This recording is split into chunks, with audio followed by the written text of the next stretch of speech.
Guys, this is bad. I'm pretty sure you guys already know what's going on. It's only Tuesday, and tomorrow, September 11th, and Charlie Kirk has passed. It's gotten to the point where I just don't want to even look at the videos, especially the one up close. I just don't want to look at it, even though I do have the stomach to see that stuff. But it's not something I just want to look at it over and over again because it's like posted all over X. But this brings me to how it's gotten to the point now where I'm seeing, there are people who are celebrating this dude's death. And it's gotten to the point now where I'm at a point in my life where I'm just about to delete everybody I know who revels in someone's death, dude, just because you didn't agree with him politically. And listen, there are several data points that I did not. I was never a fan of most of his viewpoints, not because he's on the right. I mean, it has nothing to do with it. I just don't agree with him. Didn't agree with him on his, on his foreign policy positions, right, and how we should be involved in it. But that's besides the point. But I'm not going to go out and revel and celebrate and cheer. And you see some of these deranged women on TikTok. I mean, it's all over the place now, right? Of people cheering and laughing and screaming in joy, right? And by the way, the older gentleman, the 70 to 71-year-old gentleman that they caught on the scene, it wasn't him. It was not him at all. And of course, his face, his mugshot has been plastered all over the socials and all over every headline that you can imagine. But now they're starting to retract because they said it wasn't him. And this shooter is still at large. And that can only mean one thing, and that this thing was a professional hit, right? And slowly but surely, this country is becoming something that I just did not grow up in. And, I don't talk about myself as far as personal information, but my parents immigrated from Argentina almost 50 years ago and to this country.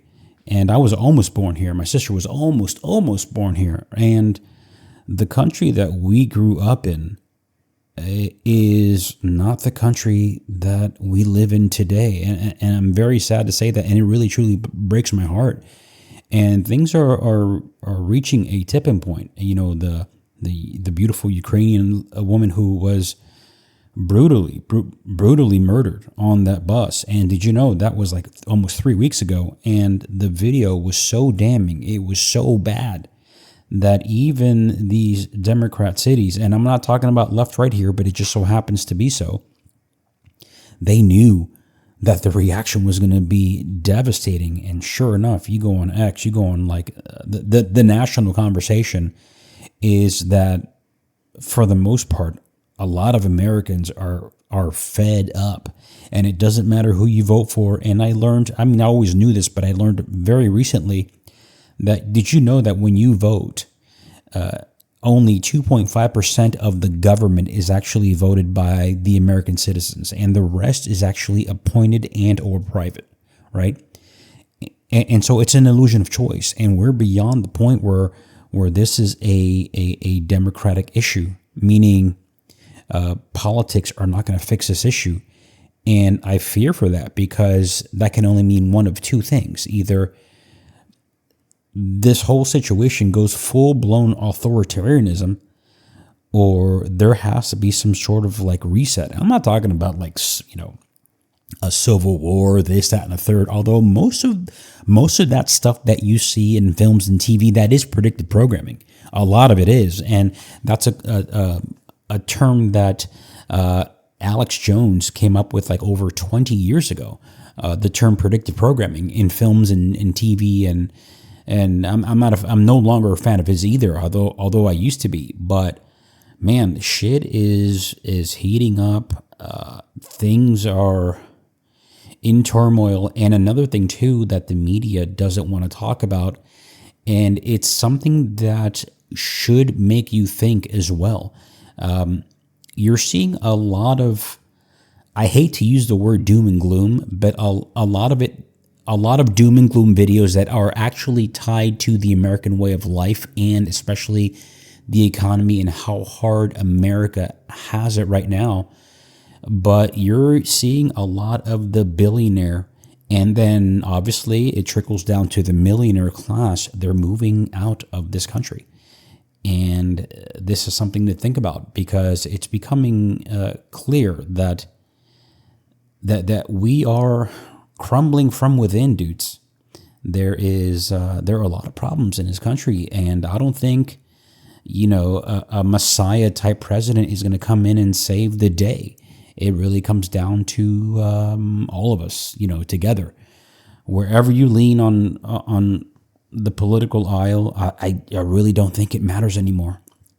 And look, man, there's a lot of things that I cannot say on this platform, because if I really, really speak my mind, this channel will get taken down. But it's a really sad day, guys.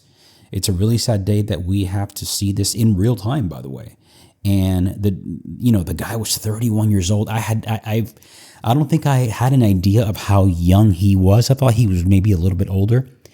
But dude, he leaves behind a wife and two precious kids, and it's just not good, and not a good time, guys.